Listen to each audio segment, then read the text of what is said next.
Welcome to Why Can't We Just Delete the Internet? I would claim that I rarely have the urge to get a video done as quick as this time around. However, I feel like with everything going on right now, this conversation needs to happen as soon as possible. Also, I just realized the code is making sound, so that's not good. So I started looking into the topic of Ssoyoung when I saw a girl in a Discord server I'm in share a commentary video on it, followed by a petition to ban Ssoyoung off of YouTube. Since I'm not a mukbang watcher myself, I had no idea of anything going on. However, after watching quite a good amount of commentary videos on it, I realized that most of these content creators did not do any research on the matter. But before we dive in deep, let's start off with the basics. Mukbang is a combined term of the two words mongneun for eating and bangsong for broadcast, which basically means it's a video of somebody eating. It seemed to have originated as early as 2009 and has since grown massively in popularity. To people in Western countries, it may seem very odd as a concept, but the eating culture in South Korea is vastly different, which is why it blew up so much in the first place. With ASMR being such a huge trend in the internet, it also obviously found its way into mukbang videos nowadays. Ssoyoung is one of these content creators who started a bit over a year ago eating very specific Korean dishes, such as octopi and squid, among other seafood. In the last couple of weeks and months, she suddenly popped up more in the Western market, which then led to big commentary YouTubers doing videos on her, which then led to her being introduced to an even wider non-Korean market. And that market took offense to the animal cruelty that is, according to them, portrayed in her videos. I need to point out that this video is not meant to be arguing for or against animal cruelty, but it's rather there to give people more context and background on the matter, so everybody can just have a more fleshed out picture before making up their mind. A very important fact I want to bring up is that marketing works vastly different in South Korea. They are usually very exaggerative, and I don't want to say playful, but it also does fit it best. And that would obviously be clashing with marketing standards in Europe or in the United States, for instance. Another aspect that needs to be brought to light is that the outrage against her seemed to have started right when the world situation became what it currently is, and a lot of countries went into lockdown. And before I'm going to make any overarching statements on the matter, how about we look into some of the commentary videos on the subject and why I find them to be problematic. Thus, I will hereby disclose a graphic content warning. In this video, there will be clips of Ssoyoung's content shown for the sake of commentary. So if you feel uncomfortable with that, you are now aware that this will be happening. So the first video I want to focus on is called ASMR Has Gone Way Too Far by H3H3, and I feel like it's, to me personally, the most problematic one out of all of them. I will take you a walk through the world of Ssoyoung. And be careful because you're going to want to simp for her. You're going to want to smell her panties. Resist the urge. Here is her most popular video with 24 million views. Well, I'm gonna go ahead and say, I'm not sure if that video is up anymore, I couldn't find it when I looked for it. But from what I saw, the like ratio of that video was like 80%. This should already suggest to you that most people watching it are fine with it. Dancing live squids. So, buckle up, buddies.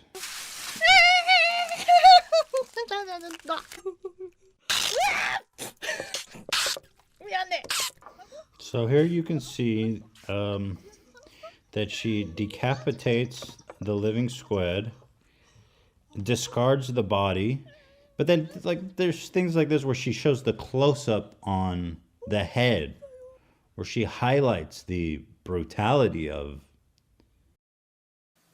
Two things straight ahead. I don't think that the meaning of zooming in is highlighting the brutality. I feel like he's reading something into it that's not there.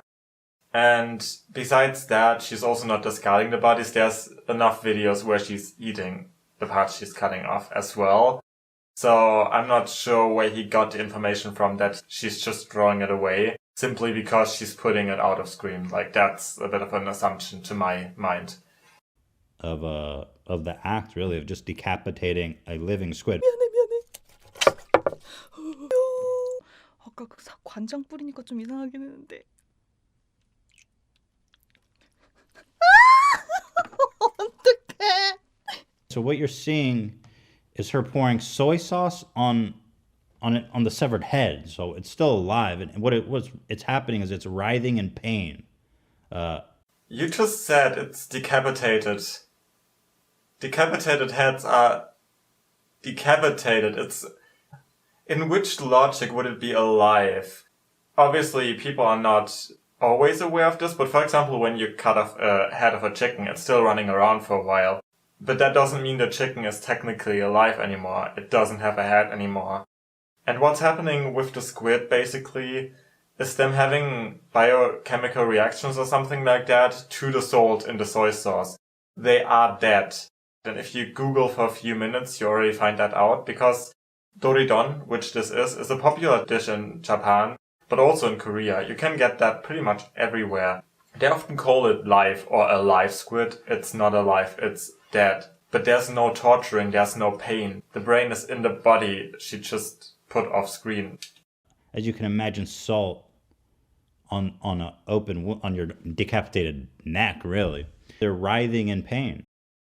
Salt on your decapitated neck, but when you're decapitated, you're dead, so you wouldn't feel salt on that because you're dead? Just as the squid? What? I don't get the point he's trying to make here, because this does not make any sense. When something is dead, it doesn't feel any pain. When your head is decapitated, you are dead. So is the squid. I'm very confused here. Pretty epic. Let's hit him with that upbeat techno tempo music. Let's get this dance party started with the writhing decapitated heads of these squids, baby.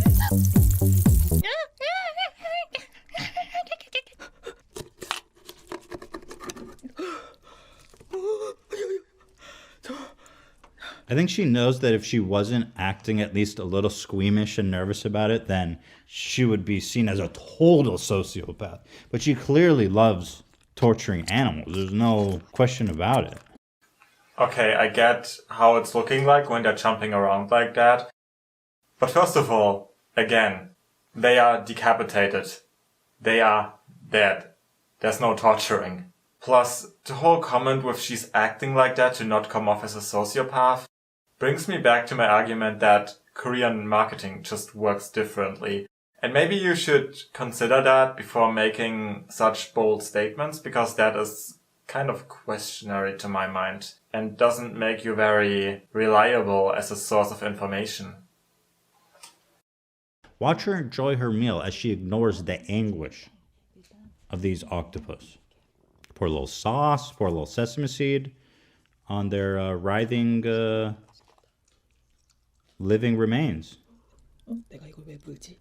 Okay, this is another example. The dish she's currently making is called sanakji. It's a very typical way of preparing sanakji, especially with the sesame seeds. This is not a squid now, this is an octopus. It doesn't have a head anymore. It is known to be still moving, which is kind of what this dish is famous for, but it's not alive. There's a huge problem in what we call alive food, because it usually isn't alive. There's very few instances where people actually eat something that's still living. This one isn't. It's moving because there's nerve ends, but it's not alive. And again, you would get that from Googling for like a minute. And she even has it in her title. Like, you would have just to copy the name from her title and Google what it is. And then the Wikipedia page would already tell you what it is. And then a lot of other sources as well. Of course, there's a lot of discussion if sanakji is ethnically or morally a good thing to exist. But you can't attack one person for eating it when it's normalized in her country. Like, that's kind of weird. Here she is exacting revenge on an octopus that tried to escape, slamming it on the grill in anger. I don't see where the anger was, and also how is she exacting revenge? It's not like, now I'm killing you. It was going to be eaten in the first place. I don't see what your point is. They have to know that The octopus is an intelligent creature that is suffering. You can't burn it alive. Okay, I get that point, but we do the same with lobster, and I don't see you having outrage about lobster being cooked alive in the West. Because I will go to my bedroom right now with this video and turn off this camera and get a bottle of Vaseline. Well, I'm glad at least to say that there's still weird enough stuff on YouTube that's worth me making a video over. So, I mean, shout out, really. The moment we see her start eating bats, we need to sound the alarms.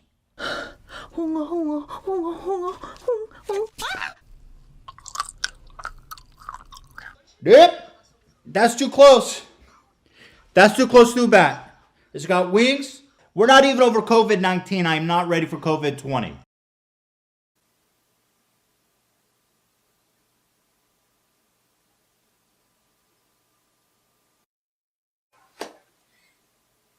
I'm not even gonna say anything to that.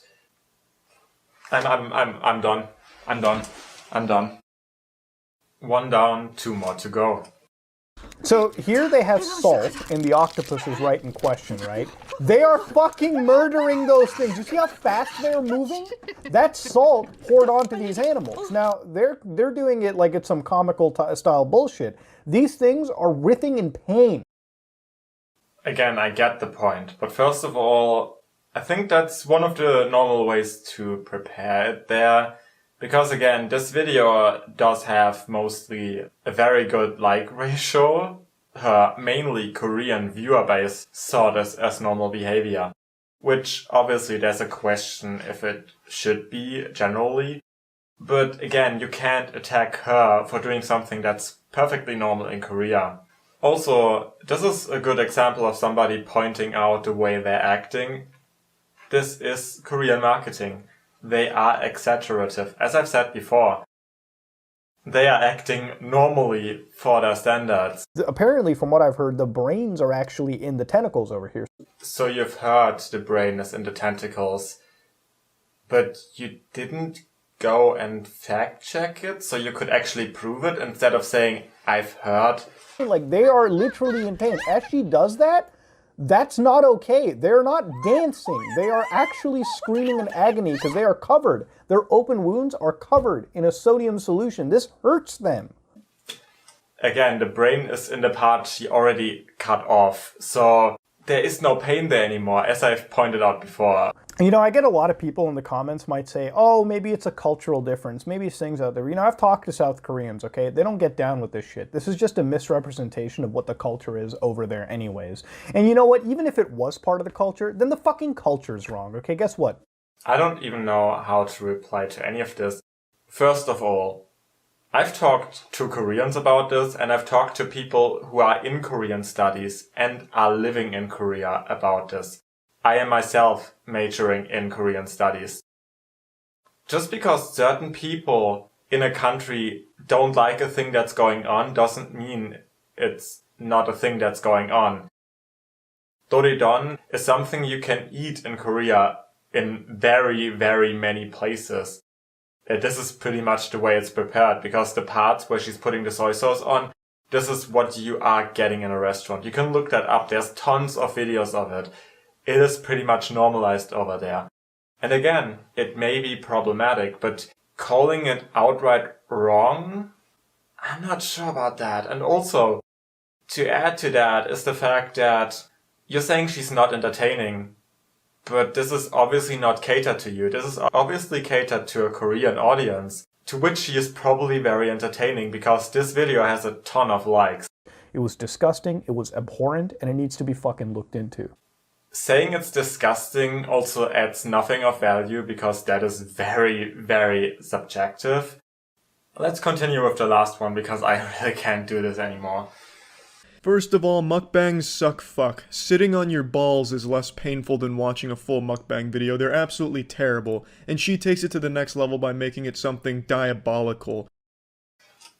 Shitting on a whole genre of videos just because they're not your thing.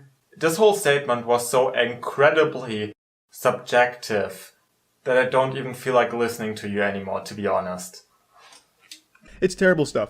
She treats it like it's a Nick Jr. cartoon where she's making these like goofy sounds and goofy YouTuber faces like, that's kind of fucking garbage. That's what she does as the creatures are clinging to the last ounce of life they have. I'm not even sure why I kept this video for the last, because this is the most exhausting of all of them. Everything that he just said is again a product of Korean marketing. Maybe look up the way a culture completely different from yours usually markets things before you make comments like that on it. Can we do a little less subjective and a little more informed? If you watch her channel, you watch this content and support it, you suck. You, like, objectively, you're a piece of shit and you have shitty taste. I guarantee I could find 1,000 scientific reports to corroborate that. It's a fact. You suck. So you just insulted over 3 million people, likely most of them Koreans, for whom this is just a part of their culture. You are a great person. You are a very great person. You are morally above all of us, obviously. The content itself is fucking atrocious. All she does when she's not torturing and eating animals alive is scream. Korean marketing. As, you know, you have goofy cartoon music blasting behind her. So unless you're 8 years old who finds jingling keys comedic because they're loud, I don't know how you could possibly be entertained by anything she does. It's fucking terrible trash. Have you thought about people having, first of all, different tastes? And again, Korean marketing. The way she acts isn't to entertain children. It's the way people in Korea often act in the media. It's perfectly normal. And it's something that adults find entertaining.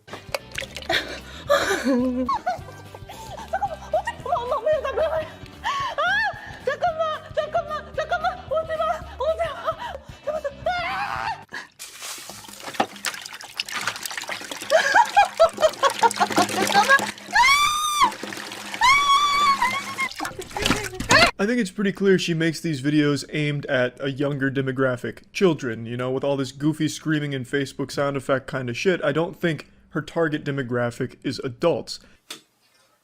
Half of this video has now been exactly the same statement repeated and repeated, which still is not a true fact.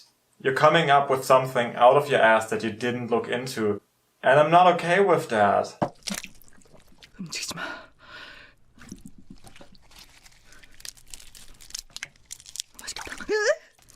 Yep, she just twists their fucking heads off while they're alive. It's like a Mortal Kombat fatality. How are you supposed to humanely prepare prawns? What's the right way?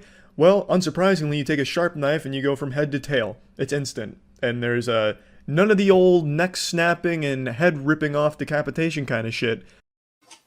Your argument, though, is that cutting it open is instant. How is snapping it not instant? Again, different modes of preparation in different countries. She then poured sauce on the still alive parts of the squid and watched them dance around as a joke. I didn't want to put that in here. And I don't feel like I need to explain it for the third time now. Since most of these videos seem to kind of repeat the same points again and again, I'm just gonna make a few conclusional statements right now. A lot of the issues people seem to have are based on animal cruelty. And sure, there are certain arguments that fit that, but again, a lot of the stuff she's showing is actually dead, and it's often just a way of preparing it in Korea, which you're allowed to not be okay with. But I'm not sure if it's alright to attack a singular person who's doing something that's happening regularly in Korea. Adding to that is that there are videos, as I've pointed out before, of lobster being killed alive. And we also eat, for example, oysters raw out of their shells. So I'm just wondering where the outrage against that is. The second key issue I've seen a lot, and I saw a lot of people argue against that outside of videos, like in Discord servers and stuff like that, was the topic of shock value. And people seem to believe that she only does these videos for shock value. But in reality, I don't think that's the case. The way she's acting, as I pointed out before, is mostly based off of Korean marketing. Plus the fact that if a fish would jump around in your kitchen, wouldn't you react a bit shocked? Lastly, I think there's quite a hint of racism behind all of this. I just find it suspicious that suddenly the Western market looked into her when the pandemic came up, and it feels a bit like people try to find something to be angry at Asian people right now. If you enjoyed this video, well, I'm probably not gonna do stuff like this a lot in the future, but I do a lot of other content about different cultures, like travel vlogs and story times from traveling, and also candy tasting and other things. So if that interests you, go check out my channel, go check out the other things I'm doing. Maybe you find something you like, maybe you want to stick around and watch other things from my content. I would be happy about that.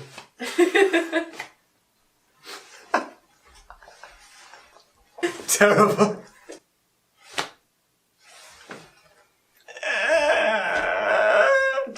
I don't know what that was, but you have that now.